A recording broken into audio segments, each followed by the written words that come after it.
Hello everyone, this is Mohan and you are watching online prep. तो finally आप लोगों की डिमांड पे आज की इस क्लास में हम लोग जो टॉपिक कवर करेंगे वो होगा एजुकेशनल रिसर्च का, जिसमें हम लोग जानेंगे कि फंडामेंटल रिसर्च क्या है, अप्लाइड रिसर्च क्या है, एक्शन रिसर्च क्या है, इनकी डेफिनेशन या मीनिंग क्या है, साथ ही साथ इनमें क्या डिफरेंसेस हैं उसको जानेंगे। आपको बता दें ये जो पोर्शन है ये बहुत सी यूनिवर्सिटीज के सेमेस्टर और ईयरली सिलेबस में भी है, वो बीएड में भी है, एमएड में भी है, इवन आप जो अपकमिंग फ्यूचर में एग्जाम्स देंगे, चाहे वो सीटेट, यूपीटेट, इवन नेट का भी एग्जाम देंगे, उसमें इससे क्वेश्चन आते हैं। इस टॉपिक का नाम जो है वो हालांकि रिसर्च एप्टीट्यूड है। तो चलिए आज की इस क्लास को स्टार्ट करते हैं और जानते हैं। सबसे पहले आप सभी लोग देख सकते हैं यहाँ पे, अगर हम लोग बात करें मीनिंग की एंड डेफिनेशन की कि रिसर्च क्या होता है, तो रिसर्च दो वर्ड से मिलकर बना है। यहाँ पे आप देख सकते हैं री प्लस सर्च। अगर आप इसको एग्जाम में ऐसे डिफाइन करके लिख देते हैं तो एग्जामिनर को ये लगता है कि आप चीजों को बहुत ही बेसिक से उसको जानते हैं, समझते हैं। रिसर्च, आर ई, री का मीन्स है अगेन और सर्च का मीन्स है फाइंड आउट। बार बार किसी चीज को सर्च करना, फाइंड आउट करना ही रिसर्च कहलाता है। ये आप इसको ऐसे समझ सकते हैं, ये सिंपल इसका एक मीनिंग हो जाता है। हिंदी में बात करें तो हिंदी में जो मीनिंग है रिसर्च की वो कई नामों से जाना जाता है। जैसे आप देख सकते हैं इसको अनुसंधान, शोध, अन्वेषण और खोज। हालांकि इनमें थोड़ा थोड़ा अंतर है, बट ये जो वर्ड्स हैं, चार वर्ड्स आप देख सकते हैं स्क्रीन पे, ये एक दूसरे की जगह यूज हो जाते हैं यूजली जब हम ऐसे टॉपिक्स पढ़ रहे होते हैं। अब बात की जाए रिसर्च, एक इंटरेस्टिंग आप लोगों के लिए यहाँ पे एक देख सकते हैं बॉक्स, इसमें रिसर्च के फुल फॉर्म लिखे हैं। R rational way of thinking, E expert and exhaustive treatment, फिर S search and solution, E से एग्जैक्टनेस है, ए से एनालिसिस है, आर से रिलेशनशिप ऑफ फैक्ट है, फिर सी से critical observation, careful planning, attitude यहाँ पे देख सकते हैं, एच से ऑनेस्टी एंड हार्ड वर्क है। ये एक इंटरेस्टिंग फैक्ट है, आप चाहें तो इसको नोट भी कर सकते हैं, अदरवाइज कोई बात नहीं। अब हम लोग जानते हैं कि इसके मीनिंग क्या है और डेफिनेशन टाइप से। अगर हम लोग हिंदी में देखें तो नए ज्ञान को अर्जित करने के लिए क्रमबद्ध प्रयास करना ही अनुसंधान या शोध कहलाता है।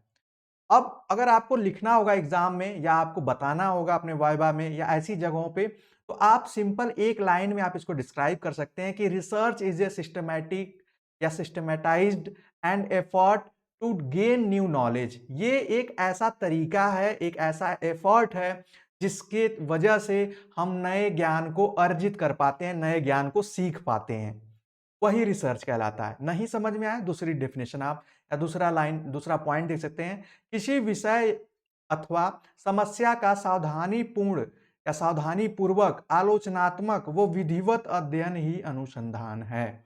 अगर इंग्लिश में आप देखेंगे तो research is the careful critical and systematic study of any subject और प्रॉब्लम।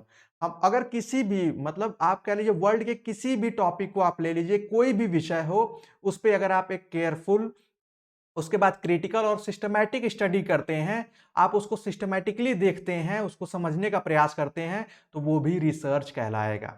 ये सिंपल सा मीन है इसका। अब देख सकते हैं एक डेफिनेशन है जो कि advance learner dictionary of current English में है। उसमें कहा गया है कि ज्ञान की किसी भी शाखा में, नॉलेज की किसी भी ब्रांच में या नॉलेज की किसी भी फील्ड में नवीन तथ्यों को, न्यू फैक्ट्स को सर्च के लिए, खोज के लिए जो सावधानी पूर्वक किए गए अन्वेषण, जांच पड़ताल को शोध की संज्ञा दी गई है। किसी भी सेक्टर में आप किसी भी टॉपिक पे नए फैक्ट्स की बात करें या उसमें नई चीजों की बात करें, नए थॉट्स प्रोसेस की बात करें, तो वो सारे क्या कहलाते हैं, वो शोध या आप अनुसंधान कहलाते हैं। मतलब रिसर्च हम उसी को कहते हैं यूजली। तो इससे आपको ओवरऑल आइडिया लग गया होगा व्हाट इज रिसर्च और उसको आप लिख पाएंगे। अब हम लोग देख लेते हैं टाइप्स ऑफ रिसर्च, क्योंकि ये काफी इंपॉर्टेंट है। तो आपको बता दूं रिसर्च के कई टाइप्स है। बहुत सारी बुक देखेंगे तो उसमें जो भी ऑथर है, राइटर, उन्होंने अपने अकॉर्डिंग भी इसको डिफाइन किया है। लेकिन आपको बता दें जो एक कन्वीनियंट वे है इसको कैटेगराइज करने का, वो ये है। हालांकि और भी तरीके हैं, जैसे ऑब्जेक्टिव बेस्ड पे है, फिर रिसर्च के और टाइप होते हैं, क्वालिटेटिव रिसर्च, क्वांटिटेटिव रिसर्च, फिर स्ट्रक्चरल रिसर्च, अनस्ट्रक्चरल रिसर्च, फिर डिडक्टिव रिसर्च, इंडक्टिव रिसर्च। लेकिन वो काफी डीप है, वो आप लोगों को नहीं पढ़ना है। वो स्टूडेंट्स पढ़ते हैं जो रिसर्च मेथोडोलॉजी पढ़ते हैं पीएचडी करने से पहले, उनके उनमें पढ़ाया जाता है और उनके लिए इंपॉर्टेंट होता है। आपके लिए जो है वो आपकी स्क्रीन पे है। अगर आप एप्लीकेशन या आउटकम के पॉइंट ऑफ व्यू से इसको डिवाइड करें तो ये दो पार्ट में यूजुअली जो ऑथर डिवाइड करते हैं वो 2 पार्ट में डिवाइड करते हैं। वो कहते हैं फंडामेंटल रिसर्च और एप्लाइड रिसर्च। लेकिन जब आज के समय में प्रेजेंट टाइम में मॉडर्न ईरा में अब इसको 3 टाइप में डिवाइड या क्लासिफाई किया जाता है और तीसरा है एक्शन रिसर्च। और एक्शन रिसर्च आपके एजुकेशनल फील्ड में काफ़ी इंपॉर्टेंट है और जिन भी यूनिवर्सिटीज़ ने इस पोर्शन को रखा है वो काफ़ी आप देख सकते हैं उनके लिए काफ़ी इंपॉर्टेंट होगा, तो चीज़ों को समझते जाएंगे और लिखते भी जाएंगे। वहीं ऑब्जेक्टिव के बेस पे अगर इसको देखा जाए इसके डिवीजन या क्लासिफिकेशन को, तो आप देख सकते हैं वो 4 टाइप्स के हैं। वो है डिस्क्रिप्टिव, कोरिलेशनल, एक्सप्लोरेटरी और एक्सपेरिमेंटल। इसके मीन क्या है ये अभी आगे हम लोग बात करेंगे।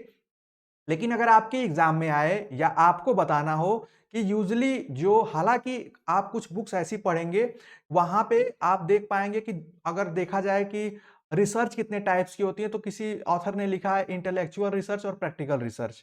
लेकिन आप जो बताएंगे वो 3 बता सकते हैं। अगर आप 2 भी बताते हैं फंडामेंटल एंड अप्लाइड देन वो भी आपका राइट आंसर ही होगा, बट आपको अपने अकॉर्डिंग आपके अपने सिलेबस के अकॉर्डिंग आंसर देना चाहिए। तो यहाँ पे हम लोग देख लेते हैं।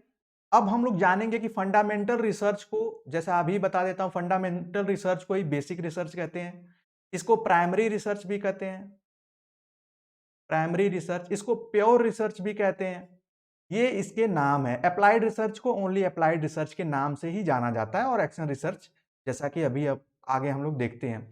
अब जब ऑब्जेक्टिव के बेस पे डिवाइड किया जाता है तो डिस्क्रिप्टिव रिसर्च ऐसी रिसर्च होती है जिसमें आप कह सकते हो उसको विस्तृत उसके बारे में जाना जाता है। अगर हिस्टोरिकल बैकग्राउंड जानना है, इतिहास में क्या हुआ है, तो वो जो रिसर्च होती है वो डिस्क्रिप्टिव रिसर्च में आती है।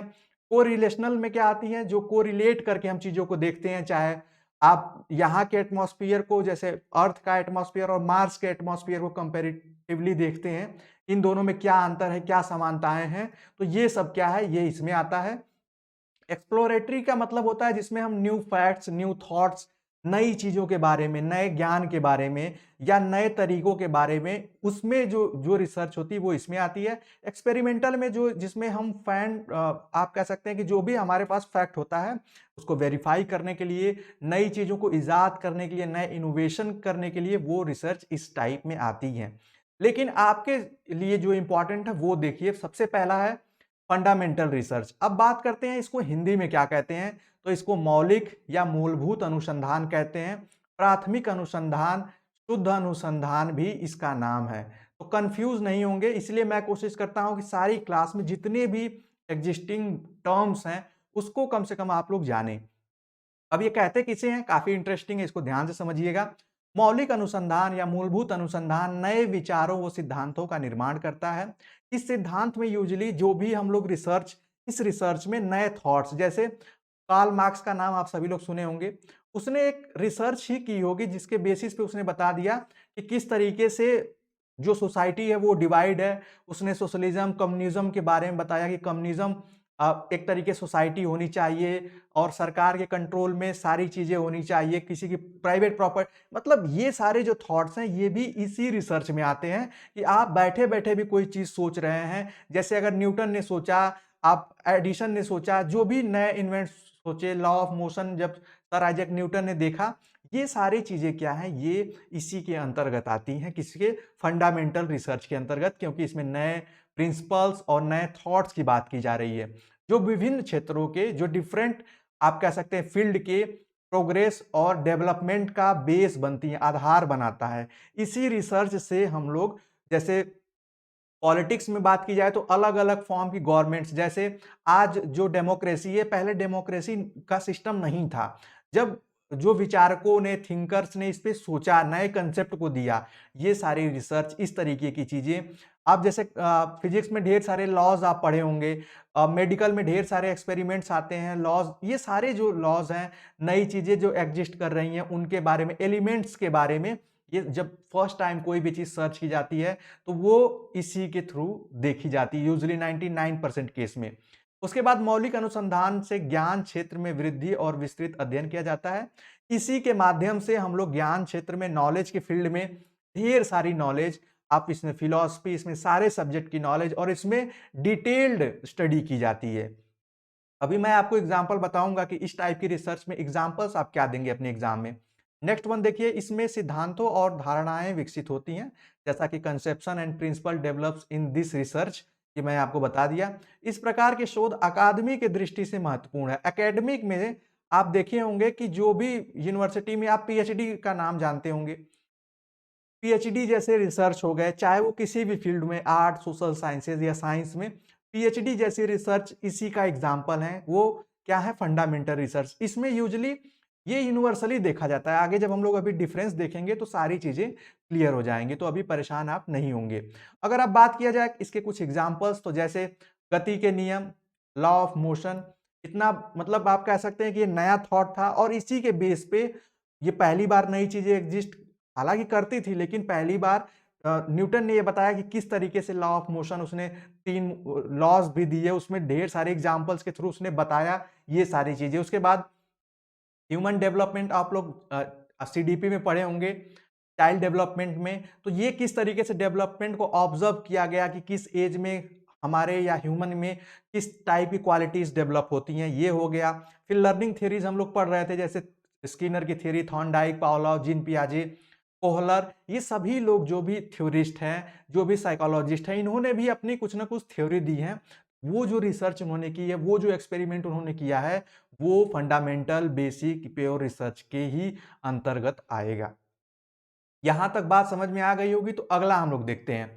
सेकेंड पॉइंट है व्यवहारिक या अनुप्रयुक्त या व्यवहारिक अनुसंधान। अप्लाइड रिसर्च को हिंदी में 3 टर्म यूजली आपको देखने को मिलेंगे। एक व्यवहारिक मिल जाएगा, अनुप्रयुक्त मिल जाएगा और व्यवहारिक मिल जाएगा। तो यहां पे आप ये किसे कहते हैं? व्यवहारिक अनुसंधान में विशिष्ट और व्यवहारिक समस्याओं का समाधान करने के लिए किया जाता है। इसमें स्पेसिफिक चीजों के बारे में, जैसे अभी आगे मैं बताता हूं, बस थोड़ा सा आप समझ लें। यहाँ पे व्यवहारिक अनुसंधान जो है समाधान उन्मुख, सॉल्यूशन ओरिएंटेड होता है। इसका प्रयोग हम लोग प्रॉब्लम से निकलने के लिए, जैसे कोविड आया तो कोविड के लिए कोविड टीके की बात की गई कि कोविड आखिर उसको खत्म कैसे किया जा सकता है। उस पर वैक्सीन बनाने के लिए अलग अलग तरीके सोचा जाने लगा। जो पहले से फॉर्मूला एग्जिस्ट कर रहा था उसका एक्सपेरिमेंट किया जाने लगा, उसकी टेस्टिंग की जाने लगी। तो इसमें नई चीज का मतलब ऐसा है कि हम, ये अलग बात है कि पहले कोविड के टीके को ढूंढा गया, लेकिन अब उसका एक्सपेरिमेंट करके लोगों तक पहुंचाया गया, उसको इंडियन एनवायरनमेंट के बेसिस पे उसको उस तरीके से डिजाइन किया गया कि वो गर्म प्रदेशों में या गर्म जगहों पे भी वो खराब ना हो वैक्सीन। तो इस तरीके के डेवलपमेंट आगे अभी हम देखेंगे, उसके एग्जांपल्स में आपको बताऊंगा। इसमें व्यवहारिक समस्याओं को सुलझाने का प्रयास किया जाता है।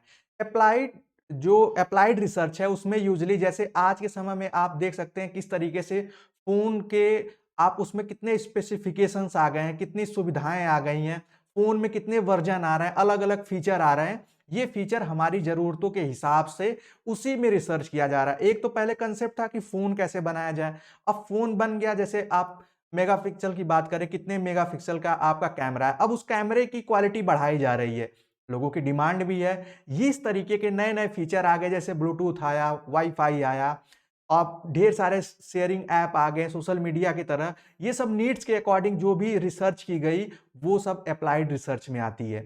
मूलभूत, और इसमें क्या होता है कि मूलभूत और मौलिक अनुसंधान, जो कि फंडामेंटल रिसर्च के जो भी प्रिंसिपल्स थे उन्हीं का प्रयोग किया जाता है। जैसे गति के नियम को प्रयोग करके ढेर सारे चीजें बनाई गई। आप जैसे रॉकेट बनाया गया, रॉकेट में भी हर जगह साइंस में ये जो आप फिजिक्स के हो गए, जैसे नई दवाइयां बन रही है तो उसमें पुराने कंसेप्ट भी लिए जाते हैं, पुरानी रिसर्च को भी देखा जाता है, उसी के अकॉर्डिंग चीजें। जैसे नासा वर्क करती है, नासा, इसरो हो गए, ये नए इनोवेशन पे काम कर रहे हैं, सैटेलाइट्स पे काम कर रहे हैं। तो उसका कंसेप्ट जो है कि सैटेलाइट्स को किस आप जानते हो वेलोसिटी से उसको प्रक्षेपण किया जाता है कि वो उस ऑर्बिट में चला जाए। तो ये सब भी फिजिक्स के लॉस के अकॉर्डिंग ही होता है। मतलब अप्लाइड रिसर्च जो होती है वो फंडामेंटल रिसर्च के द्वारा जो भी लॉज एंड चीजें आई हैं उसी के बेस्ड पे होती हैं। अगर ये फंडामेंटल रिसर्च नहीं होगी तो अप्लाइड रिसर्च नहीं हो पाएगी। ये आप ध्यान रखिएगा कि यहाँ पे तो जो भी चीजें थी वो सिर्फ किताबों में है, वो लिख दी गई, बता दी गई कि ये कारण है, सोसाइटी में क्राइम बढ़ रहा है तो ये कारण है जिसकी वजह से बढ़ रहा है। अब उसकी रोकथाम के लिए नए कानून लाए गए, नई चीजें लाई गई, सीसीटीवी कैमरा बनाए गए, तो वो अप्लाइड रिसर्च में आ जाएगा। कि प्रॉब्लम थी, प्रॉब्लम को इसने बताया, सारी चीजें दी, लेकिन अब उस प्रॉब्लम के लिए कौन सी नई चीजें लाई जा सकती है जिससे कि वो प्रॉब्लम सॉल्व हो जाए, या उसमें कम किया जा सके जो वो प्रॉब्लम का लेवल है। ये अप्लाइड रिसर्च है। जो नया कंसेप्ट आया वो था आपके एक्शन रिसर्च का, जो कि काफी इंपॉर्टेंट है एजुकेशनल फील्ड में। अगर बात की जाए कि एक्शन रिसर्च जो टर्म है वो किसने दिया, तो 1940s के टाइम में कुट लेविन या कर्ट लेविन ने first time action research word का यूज किया। तो कुट लेविन जो ये टर्म है इन्हीं के द्वारा क्वाइंड किया गया है। एग्जाम में कभी कभी ऐसे क्वेश्चंस आते हैं, who coined the term action research, तो आप बता पाएंगे कुर्ट लेविन। लेकिन इस पे जो एजुकेशनल फील्ड में काम किया वो स्टीफन एम कोरी ने किया। इसीलिए इनको शिक्षा में जो है इसको जो क्रियात्मक अनुसंधान है, एक्शन रिसर्च है, उसका जनक, फादर या फाउंडर कहा जाता है। अब इन्होंने क्या कहा, एक डेफिनेशन जान लीजिए। लेकिन एक चीज और आपको बता दें, नेक्स्ट क्लास जो होगी उसमें हम लोग आप कह सकते हैं कि सिर्फ और सिर्फ एक्शन रिसर्च के बारे में जानेंगे कि उसमें क्या परिभाषा है, उसकी विशेषता क्या है, वो उसके जो चरण है, उसके स्टेप्स क्या हैं, किस तरीके से रिसर्च की जाती है, हाइपोथेसिस क्या है, वो सारी चीजें हम लोग नेक्स्ट क्लास में जानेंगे। आज सिर्फ और सिर्फ इन 3 टाइप के रिसर्च के मीन, डेफिनेशन, एग्जाम्पल्स और इनके बीच अंतर को हम लोग जानने वाले हैं। स्टीफन एम कोरी ने इससे रिलेटेड एक डेफिनेशन दी है कि अब आपको बता दें ये एक्शन रिसर्च आखिर क्या होता है। शिक्षा में क्रियात्मक अनुसंधान कार्यकर्ताओं द्वारा किए जाने वाले अनुसंधान है ताकि वे अपने कार्य में सुधार कर सकें। अब इसको यहां से स्टार्ट करने से पहले एक बैकग्राउंड आपको बता देता हूं कि इस जो वर्ड है एक्शन रिसर्च का, इसका जो पहली बार जो कुट लेविन ने दिया वो किसके टर्म में दिया, किसके कंटेक्स्ट में दिया। उन्होंने फैक्ट्री वर्कर्स पे जो प्रॉब्लम्स थी, फैक्ट्री वर्कर्स के बेस पे उस प्रॉब्लम को सॉल्व करने के लिए उस पहले उस टाइप में ये टर्म दिया गया कि अगर कहीं भी, जैसे फॉर एग्जांपल आप किसी स्कूल में हैं, आप किसी कॉलेज में, आप किसी कंपनी में हैं, वहां की कोई प्रॉब्लम है कि जो एम्प्लॉय हैं, टीचर से टाइम पे नहीं आ रहे हैं। अब उस पे आप रिसर्च करें कि क्यों टाइम पे नहीं आ रहे हैं, कौन कौन से कारण हो सकते हैं और वो कौन से तरीके हैं जिससे कि ऐसा करने पर वो टाइम से आने लगे। तो आप बायोमेट्रिक सिस्टम की बात करेंगे। तो ये चीजें क्या हैं, यही एक्शन रिसर्च में है। और वही कोरी कहते हैं कि ये कौन करता है, जिसको प्रॉब्लम है। जैसे फैक्ट्री में अगर प्रॉब्लम है तो जो फैक्ट्री का ओनर होगा वो कराएगा। स्कूल में प्रॉब्लम होती है तो वहां के प्रिंसिपल, डायरेक्टर उस पर एक रिसर्च कराएंगे। और इसमें बहुत ही इंटरेस्टिंग होगा, इसको आप जानिएगा। इंग्लिश में आप देख सकते हैं, action research in education is research conducted by practitioners to improve their operation. इसका पर्पज जो होता है वो सिर्फ और सिर्फ ये होता है कि जो भी प्रॉब्लम है, एक्चुअल प्रॉब्लम है, उसको सॉल्व कर दिया जाए। इसका लेवल कोई बहुत बड़ा नहीं होता है। वो एक, जैसे मैंने बताया, ये स्कूल लेवल पे भी हो सकता है, क्लास लेवल पे भी हो सकता है, यूनिवर्सिटी लेवल पे भी हो सकता है, मतलब एक लिमिटेड ही होगा। और यहाँ पे क्या था, अगर फोन बनाया जा रहा है, सैटेलाइट बनाई जा रही हैं, उस पे इन्वेंट किया जा रहा है, उसके रीजन्स या वैक्सीन बनाई जा रही है, तो वो सिर्फ कुछ लोगों तक लिमिटेड नहीं होगा, वो मैक्सिमम लोगों तक जाता है। लेकिन यहाँ पे क्या है कि यहाँ पे ये सिर्फ और सिर्फ किसी स्पेसिफिक प्लेस के लिए रिसर्च की जा रही है। तो एक्शन रिसर्च, क्रियात्मक अनुसंधान का मीन ये हो गया कि वो बहुत ही जल्दी की जा सकती है और किसी स्पेसिफिक प्लेस के लिए की जाती है, इसलिए इसका नाम एक्शन रिसर्च पड़ा है। उसके बाद आप देख पाएंगे ये समस्या केंद्रित होती है, ये प्रॉब्लम सेंटर्ड होती है। अब प्रॉब्लम सेंटर्ड का मतलब कि जहां प्रॉब्लम है वहीं पे ये अप्लाई होगी। प्रॉब्लम सेंटर्ड, ये नई चीज खोजने के लिए नहीं है। नई चीजों को खोजने के लिए कौन सी रिसर्च है, वो फंडामेंटल रिसर्च है, वो जिसको हम बेसिक और प्योर रिसर्च का नाम दिए। लेकिन कोई प्रॉब्लम है, आपके घर में कोई प्रॉब्लम है, आपकी फैमिली में, अगर उसी पे आप रिसर्च कर रहे हैं, आप उस पर सोच रहे हैं और खुद भी आप कर सकते हैं, तो वो एक्शन रिसर्च कहलाएगी।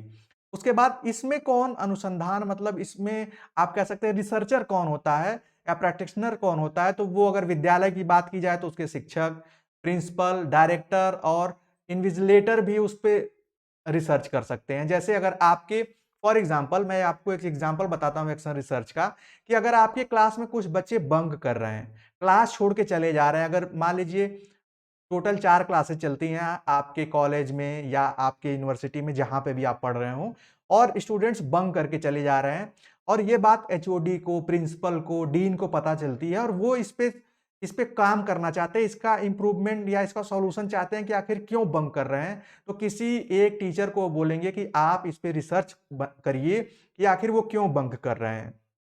तो वो बताएगा कोई कारण कि क्लासेस बोरिंग होती है इसलिए, या बच्चों को कहीं और जाना होता है, या आज कोई क्रिकेट मैच था, या ये बच्चे जो है ये कहीं पार्ट टाइम जॉब करते हैं इसलिए बंक करते हैं। तो जब वो सारी चीज़ों को प्रॉब्लम और प्रॉब्लम के बाद जो सॉल्यूशन होंगे, एक्सपेक्टेड सॉल्यूशन, उनको देगा, तो वो ओवरऑल एक्शन रिसर्च कहलाएगी कि उसने उस क्लासरूम के क्लास के लिए ये जो प्रॉब्लम थी, बंक की प्रॉब्लम, या बच्चे पढ़ नहीं पा रहे हैं, या बच्चों को इंग्लिश बोलने में दिक्कत हो रही है, अगर उस पे रिसर्च कराई जाए तो वो एक्शन रिसर्च के ही अंतर्गत आता है। ये बहुत ही आसान है, मतलब इसमें कुछ भी, बस इस नाम से आप घबराएं ना। अगर नाम से नहीं घबराएंगे तो कोई दिक्कत नहीं होगी। इसमें तात्कालीन जो जो कंटेम्परेरी जो अभी प्रॉब्लम्स हैं, उसी पे फोर्स किया जाता है। ऐसा नहीं कि जो चीज़ें बीत गई हैं उसके बारे में नहीं, जो प्रेज़ेंट टाइम में चल रही हों, जिसमें अभी प्रॉब्लम समझ में आ रही हो, उस पे अगर कोई, जैसे मान लीजिए किसी क्लासरूम में, अगर आपको एक्शन रिसर्च का एक एग्ज़ाम्पल बता दें, मान लीजिए क्लास 10th की हम लोग बात करते हैं, एक क्लासरूम है, वहाँ पे बच्चे डेली लेट आते हैं। तो अब वो एक प्रॉब्लम हो गई वहाँ के लिए कि डेली लेट आते हैं, उसमें 10-20 बच्चे हो सकते हैं।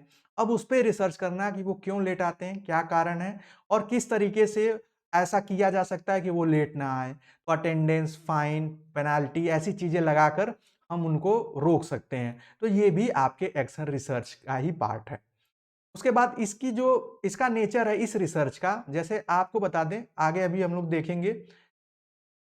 हाँ, इसका जो नेचर है वो है एक्सपेरिमेंटल टाइप का। इसमें हम लोग चीज़ों को देखते हैं कि आखिर रीज़न क्या है, और प्रैक्टिकल है, प्रैक्टिकल प्रॉब्लम्स हैं। ऐसी प्रॉब्लम नहीं है कि बच्चों के अंदर ये थॉट्स क्यों नहीं आ रहा है, बच्चे, हाँ, बिहेवियर चेंजेस के लिए भी हम एक्शन रिसर्च का, जैसे किसी कॉलेज या इंस्टीट्यूशन में बच्चे उद्दंड हैं, बच्चे मतलब इस तरीके की एक्टिविटी कर रहे हैं, क्राइम जैसे चीज़ों में इन्वॉल्व हो रहे हैं, उस पे भी ये किया जा सकता है। तो ये ओवरऑल 3 हमने रिसर्च देख ली। अब अगर डिफाइन करना हो आपको कि बेसिक रिसर्च, अप्लाइड रिसर्च में क्या अंतर है, इसमें रिलेशन, तो ये वेन डायग्राम देख सकते हैं। ये जो बड़ा सर्कल है वो है रिसर्च का। अगर रिसर्च को एक बड़ी थाली मान लिया जाए और उसमें आप 2 बाउल, कटोरी मान लीजिए, तो एक कटोरी जो है वो बेसिक रिसर्च की है, जो कि बेस्ड है, और अप्लाइड रिसर्च इसी पे बेस्ड है, इसकी बैकबोन है। और अप्लाइड रिसर्च जो है वो 2 रिसर्च है, 2 मेजर रिसर्च है, सॉरी। और एक्शन रिसर्च जो है वो अप्लाइड रिसर्च का ही एक छोटा-सा भाग है, लेकिन इन फ्यूचर ये अलग पार्ट भी हो सकती है। इस पे अभी वर्क चल रहा है। तो इसलिए अगर आपको ये दिखाना हो, आपको ये समझना हो, तो इसीलिए बहुत से राइटर्स क्या कहते हैं कि अभी भी मानते हैं वो कि अप्लाइड रिसर्च जो है वो एक्शन रिसर्च का ही पार्ट है, कोई नई रिसर्च नहीं है, या कोई नई टाइप या नया क्लासिफिकेशन नहीं है। तो इस पॉइंट ऑफ व्यू से भी आपको जानना जरूरी है। अब लास्ट में हम लोग जान लेते हैं कि what is different between these research types, या फंडामेंटल हो गया, अप्लाइड हो गया, और एक्शन हो गया। इसको हम लोग अब देखेंगे तो चीजें और भी बेहतर ढंग से समझ में आ पाएंगे, कि जो अभी हम लोग बात कर रहे थे उसको आप अच्छे से समझ पाएंगे। देखिए, अगर एम की बात की जाए कि फंडामेंटल, ये इंग्लिश में है, मैं हिंदी में बताते चलूंगा, जो भी स्टूडेंट हिंदी मीडियम से हैं, हिंदी बैकग्राउंड से, वो नोट कर लेंगे। अगर लक्ष्य उद्देश्य की बात की जाए कि फंडामेंटल जो रिसर्च होती है उसका उद्देश्य क्या होता है, तो इसका न्यू फैक्ट्स फाइंड करना, नए तथ्यों को जानना, जैसे हम बैठे बैठे नए विचारों को, और add some knowledge to the existing one, जो हमारे पास नॉलेज है उसके अलावा और नॉलेज हम अगर एक्वायर करते हैं, आप किसी और फील्ड के बारे में, जैसे आप नेट पे बैठकर किसी भी चीज के बारे में जानना चाहते हैं कि ताजमहल, ताजमहल की हिस्ट्री, फिर उसमें मतलब, अब वो किसी भी टॉपिक को आप उठा सकते हैं कि इंटरनेट कब आया, और फर्स्ट टाइम किस कंट्री ने इंटरनेट लॉन्च किया पब्लिक सेक्टर में। किसी भी टर्म के बारे में अगर आप नई चीज जानना चाहते हैं, या उसके बारे में जो पहले से जानते हैं और जानना चाहते हैं, तो वो सब फंडामेंटल रिसर्च में ही आती है। अप्लाइड रिसर्च में एम की बात करें तो इसको design to problem, to solve specific particular problem, इसमें पर्टिकुलर प्रॉब्लम को सॉल्व करने के लिए अप्लाइड रिसर्च की जाती है। जैसे मैंने बताया, वैक्सीन की बात हो गई, नए प्रोडक्ट्स जो आते हैं, अगर जैसे पहले क्या थी, ट्रांसपोर्टेशन की प्रॉब्लम थी, लोग एक जगह से दूसरी जगह जाने में उन्हें प्रॉब्लम होती थी। तो पहले कंसेप्ट क्या था, पहले भाप, जैसे आप स्टीम के इंजन आए, स्टीम, फिर उसके बाद डीजल, पेट्रोल के इंजन, अब क्या है, आप इलेक्ट्रिक व्हीकल देख रहे हैं, सोलर सिस्टम से चलने वाली कार देख रहे हैं। ये जो चीजें हैं, ये हालांकि अब तो हो गया ना कि 4 पहियों पे गाड़ियां चलेंगी, और जो भी चीजें थी, जो मैकेनिज्म था, वो तो फंडामेंटल रिसर्च से आ गया। अब हम लोग नए तरीके, नए वर्जन्स जो ला रहे हैं, वो अप्लाइड रिसर्च के थ्रू ही हो पा रही है। अब लोगों को लगा कि जब पेट्रोल और डीजल की कार हम चला रहे हैं या बाइक चला रहे हैं, तो उससे पॉल्यूशन हो रहा है। पॉल्यूशन कम करने के लिए, पॉल्यूशन हमारे लिए प्रॉब्लम हो गई, उसको कम करने के लिए हम नई चीजें ढूंढ के लाए, नई चीजें, नए कंसेप्ट को लाए। इलेक्ट्रिक व्हीकल हो गए या आपके हाइड्रोजन कार हो गई, यहाँ पे आप लिख सकते हैं H2O, हाइड्रोजन कार हो गई या और नए कंसेप्ट। तो ये सब अप्लाइड रिसर्च के एम होते हैं कि नई से नई चीजें और जो जो ह्यूमंस की जो प्रॉब्लम है उसको सॉल्व करने के लिए चीजें। लेकिन एक्शन रिसर्च क्या होता है? Look for the solution to prevalent educational problem. अभी भी एक्शन रिसर्च को सिर्फ और सिर्फ एजुकेशनल प्रॉब्लम सॉल्व करने के लिए ही यूज किया जाता है। एजुकेशनल प्रॉब्लम में जैसे मैंने बताया, बच्चे बंक कर रहे हैं, बच्चे पढ़ने लेट आ रहे हैं या उनके मार्क्स बहुत कम आ रहे हैं, ये सारे रीजन होते हैं।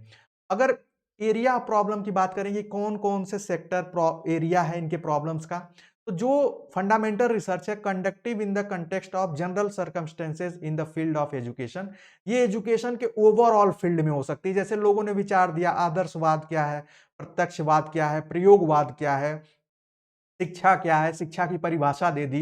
ये सब सारी चीजें क्या है, ये सभी जगहों पे अप्लाई हो रही हैं, यूनिवर्सली अप्लाई हो रही हैं। ये कोई एक स्पेसिफिक कंटेक्स्ट में वो बात नहीं कर रहे हैं, ओवरऑल की बात कर रहे हैं। लेकिन अप्लाइड रिसर्च क्या है? ये इनोवेशन और एप्लीकेशन ऑफ नॉलेज। नॉलेज हो गई कि कार कैसे बनती है, अब कार के नए डिजाइन आ गए। बाइक कैसे बनती है, एरोडायनेमिक्स डिजाइन बन गए कि किस तरीके से बाइक अधिक माइलेज दे सकती है। फोन आ गए, फोन कितने कम, मतलब कम से कम समय में चार्ज हो जाए, या उसमें अलग से अलग ऐसी ऐसी टेक्नोलॉजी लाई जाए जिससे वो फोन हल्का हो जाए, फोल्डेबल हो जाए, इसको मोड़ा जा सके। ये सब इनोवेशन, यही फील्ड है अप्लाइड रिसर्च का। दवाओं में नए अलग अलग तरीके की दवाएं आ रही हैं, अलग अलग डिजीज को कंट्रोल करने के लिए दवाएं आ रही हैं, वो सारे इसमें आ जाते हैं। और जो एक्शन रिसर्च है वो problem related to specific school, college या इंस्टीट्यूशनल, आप बॉडीज कह सकते हैं, किसी भी जगहों पे। हालांकि हम लोग स्कूल के और यूनिवर्सिटी के टर्म में बात करें, लेकिन ये किसी कंपनी, फैक्ट्री में भी इसका प्रयोग हो सकता है उस स्पेसिफिक प्लेस के लिए। अगर नेचर की बात की जाए कि फंडामेंटल रिसर्च में किस टाइप के नेचर्स पे हम लोग बात करते हैं, तो वो थ्योरेटिकल होती है। जो भी थ्योरीज आई हैं, जैसे मैंने आपको बताया थॉर्नडाइक की थ्योरी, पावलोव की थ्योरी, ये एजुकेशन की जो थ्योरी है, ये सब फंडामेंटल थ्योरीज हैं और ये वाइड लेवल पे हैं, ये यूनिवर्सल लेवल पे हैं। ये किसी एक जगह पे नहीं है कि सिर्फ अगर वो अमेरिकन थे तो अमेरिका के लिए उन्होंने ये थ्योरी दी, ये ऑल ओवर वर्ल्ड के लिए दी। लेकिन अप्लाइड रिसर्च क्या है? ये थोड़ा प्रैक्टिकल होती है और लिमिटेड होती है। अब हमने उसी से नॉलेज ले ली कि अब जैसे थॉर्नडाइक की थ्योरी हो गई, स्किनर की थ्योरी हो गई, अब उस थ्योरी के अकॉर्डिंग हम नए सिलेबस को बना देते हैं, नई चीजों को बना देते हैं, या नए कंसेप्ट आ गए। जैसे कि अभी आप एक चीज जानते होंगे कि जो चीज हम देखते हैं वो चीज हमें जल्दी याद आ जाती है। मान लीजिए ये एक थ्योरी हो गई, ठीक है। अब प्रैक्टिकल में हमने ऐसे ऐप बनाए, लर्निंग ऐप, जिसमें कि अब अभी तक तो हम लोग पढ़ रहे थे कि एटमॉस्फेयर क्या है, उसके टाइप्स क्या है। अब उसमें हम देख पा रहे हैं अलग अलग तरीके से, अलग अलग व्यूज देख पा रहे हैं, माउंटेन्स देख पा रहे हैं, रिवर्स, लैक्स, झील देख पा रहे हैं। अब ये क्या हो गया? Practical knowledge. उसके लिए ऐप बनाया गया, ये अप्लाइड रिसर्च का ही पार्ट है। आईटी सेक्टर में जितने भी रिसर्च हो रहे हैं वो सब अप्लाइड रिसर्च के ही अंतर्गत आते हैं। उसके बाद एक्शन रिसर्च का, ये काफी प्रैक्टिकल है लेकिन काफी नैरो या लिमिटेड आप कह लीजिए। वो किसी स्कूल, किसी इंस्टीट्यूशन के लिए है, वहां की जो प्रॉब्लम है। फॉर एग्जांपल, अगर कोई एक स्कूल ए है, तो स्कूल ए में जो प्रॉब्लम है वो जरूरी नहीं है कि स्कूल बी में भी वही प्रॉब्लम होगी। लेकिन यहाँ फंडामेंटल रिसर्च में वो ऑल ओवर वर्ल्ड पे जनरली वो अप्लाई हो जाती है। लेकिन यहाँ पे नहीं है। अगर मान लीजिए स्कूल बी में कुछ और प्रॉब्लम होगी, वहाँ पे बैठने के लिए या बच्चों के बैठने के लिए या बच्चों के अब हो सकता है उनके लिए प्रॉपर एनवायरनमेंट ना हो, और जो स्कूल बी है वहाँ पे कोई और प्रॉब्लम हो, वहाँ पानी पीने की समस्या हो या फैन की समस्या हो या लाइट की समस्या, कुछ ऐसी प्रॉब्लम हो सकती है। उसके बाद अगर बात की जाए सैंपल की, तो लार्जर और गैदर फ्रॉम आउटसाइड, ये इसके सैंपल्स कलेक्ट करने के लिए, रिसर्च करने के लिए बहुत ही लार्जर स्केल पे किए जाते हैं। अप्लाइड जो है वो लिमिटेड ही होते हैं, लेकिन एक्शन रिसर्च जो है वो बहुत ही लिमिटेड होते हैं। वो किसी एक specific school, college, university, coaching, किसी इंस्टीट्यूशन पे ही बस बेस्ड होंगे। अब रिजल्ट की बात की जाए तो कैन बी यूज्ड यूनिवर्सली। जो फंडामेंटल रिसर्च के बाद जो भी रिजल्ट आउटकम थियरीज आती हैं, जैसा मैंने आपको बताया कि थॉर्नडाइक की थ्योरी हो गई, कोहलर की थ्योरी हो गई, पावलोव की थ्योरी हो गई, जीन पियाजे की थ्योरी हो गई, ये सब यूनिवर्सली अप्लाई हो रही हैं। लेकिन अगर बात की जाए अप्लाइड रिसर्च की, तो वो हो सकता है जैसे अगर हमारे देश में पॉल्यूशन की प्रॉब्लम है, तो यहाँ के लिए अलग तरीका अपनाया गया। कहीं पे आज के टाइम में कुछ और खतरनाक पॉल्यूशन, कुछ पॉल्यूटेड कंट्रीज हैं या पॉल्यूटेड सिटी हैं, वहाँ के लिए कोई और तरीका होगा। उसी तरीके से जो एक्शन रिसर्च है वो एकदम स्पेसिफिक किसी स्कूल, किसी कॉलेज, किसी यूनिवर्सिटी की प्रॉब्लम की बात करता है। टाइम की बात की जाए तो जो फंडामेंटल रिसर्च है उसमें अनगिनत समय लग जाता है, लोग रिसर्च करते-करते उनकी डेथ तक हो जाती है। कभी-कभी ये लाइफ लॉन्ग प्रोसेस होता है, 5 साल, 10 साल, 20 साल बाद। जैसे न्यूटन ने अगर लॉ ऑफ मोशन दिया तो उसको उसने बहुत सालों तक उस पे रिसर्च की, जाना, देखा।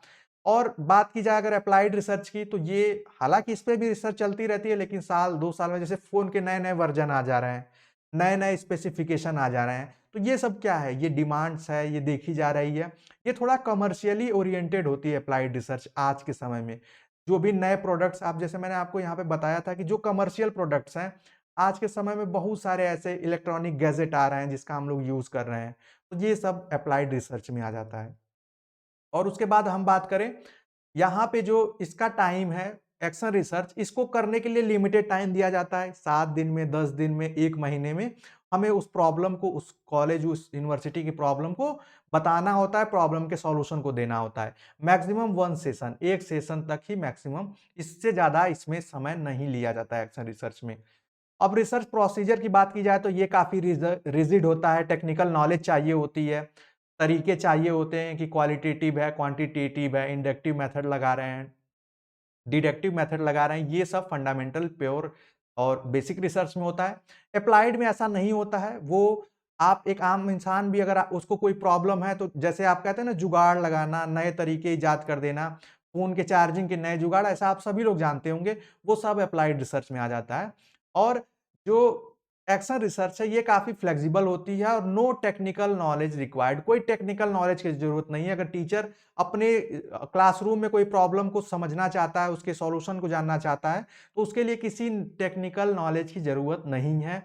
ये है बेसिक अंतर आपके इन तीनों, जिसकी हमने स्टार्टिंग में बात की थी, ये तीनों रिसर्च के टाइप्स में।